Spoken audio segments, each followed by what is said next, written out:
The topic today is once again Iran. I've been paying fairly close attention to what's been going on, and I want to share a concise analysis. The United States has invaded Iran, of course, with the help of Israel. This is a country with 90 million people. Iran is 1/6 of the size of the United States. It is 2 times the size of Texas, as the population of a combined Texas, California, Montana, and Illinois. So they are huge, and they are surrounded by mountain ranges. The stated goal of the United States is regime change, and while they have killed 80 plus leaders, and the United States is undoubtedly decimating military sites in Iran, the son of the former supreme leader has been appointed to replace him. So there has not been a regime change, despite the death of many of the previous regime's leaders. Iran's navy and their air force have been all but wiped out. The United States essentially has air supremacy in the region, and the navy of the Iranian people, it is essentially all destroyed at this point. Many of the rocket launchers, as I've heard, perhaps as much as 80% have also been destroyed from Iran. The United States has struck airports and oil fields, and it's causing humanitarian crises as well. Oil is polluting the air and damaging the water systems. The issue is that Iran is engaging in asymmetric warfare. So while the United States is good at delivering heavy blows, they are not capable of crushing the fighting spirit of the people of Iran. For Iranians, this is an existential war. And asymmetrically, they are using low-cost drones at the cost of about $20,000 per, which are being fired down, if successful, by interceptor missiles from the United States costing around $3 million apiece. So about $2.98 million differential. Furthermore, the United States is running out of interceptor missiles and are rotating some from South Korea. The South Korean stock market has substantially declined as a result of this, probably over 20%. While Iran does not have access to battleships, they do have access to low-cost ships which are able to launch drone strikes from. So a fishing vessel is capable of launching a drone from it. Iran has more or less locked down the Strait of Hormuz, which is where a substantial portion of the world's oil transits through, and they are not allowing ships to pass. They have begun to put mines into the water, which puts an already perilous situation at a much higher level of danger. So it's not just that they might fire upon ships that they pass through. It is a literal minefield. Donald Trump has offered to supply insurance to boats that would like to bring their oil shipments through the Strait of Hormuz, but that's essentially suicide. It's a horrible deal for the insurer as well as the person attempting to transit the oil. It's just not going to happen. It's a very narrow corridor and it's heavily fortified. One of the talking points of the United States and the Western alliance in general is that Iran has lashed out and struck over 8 different countries. Well, yeah, but if you think about it realistically, they've hit the U.S. embassies in 8 different countries.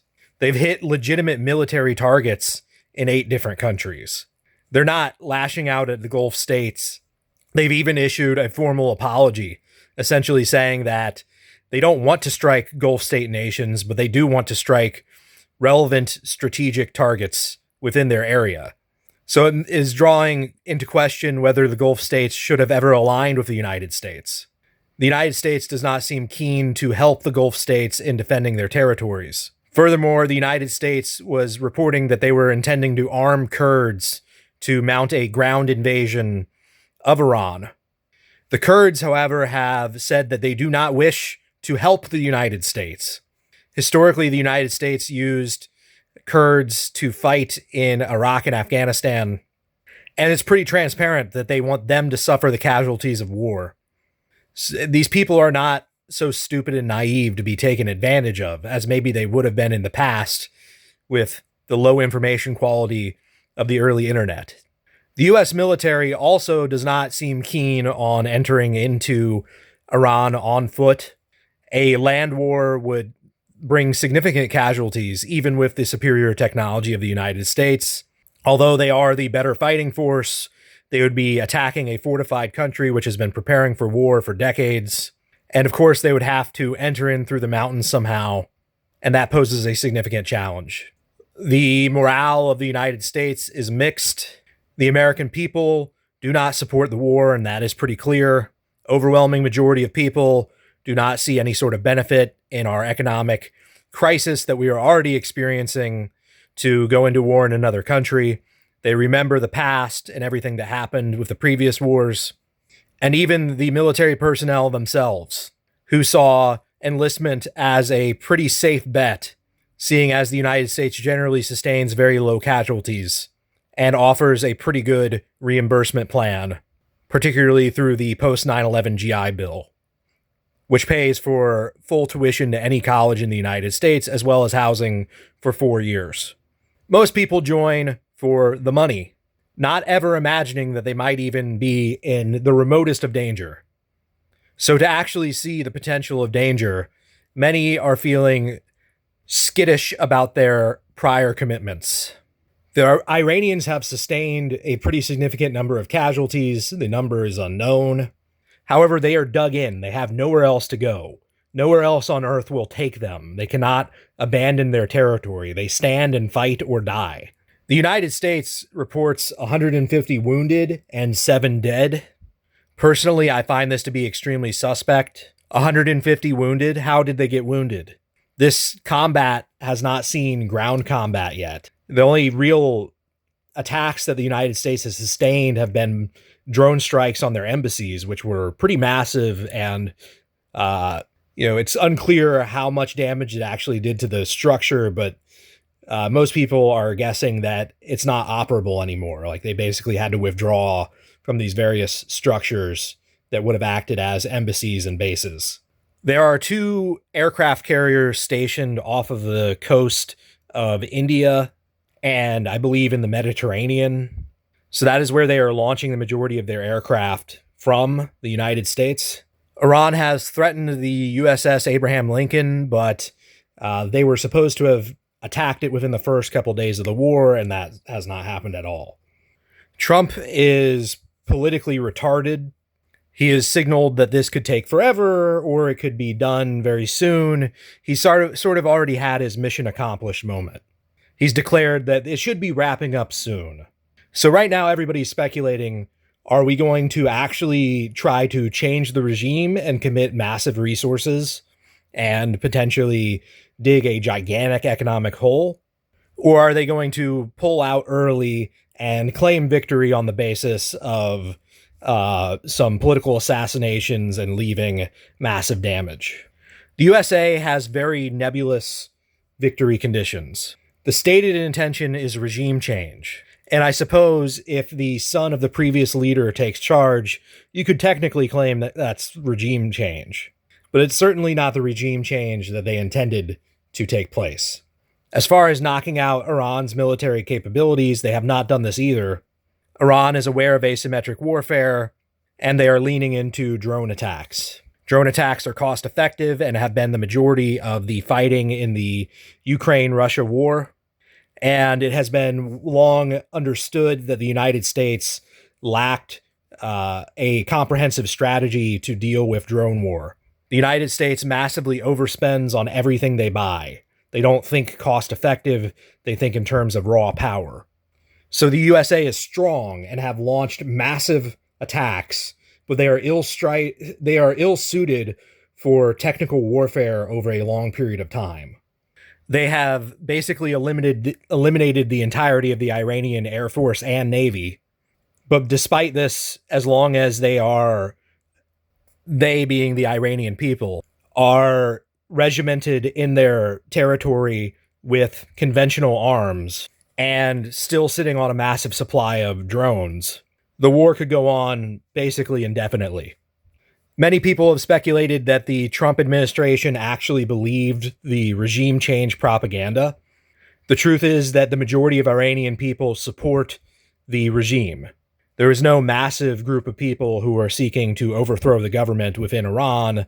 That was a cover story by U.S. intelligence who were hoping to spark riots and revolutions which is their typical playbook, and everybody around the world knows that now. They've been doing that in many, many different countries, and it rings hollow.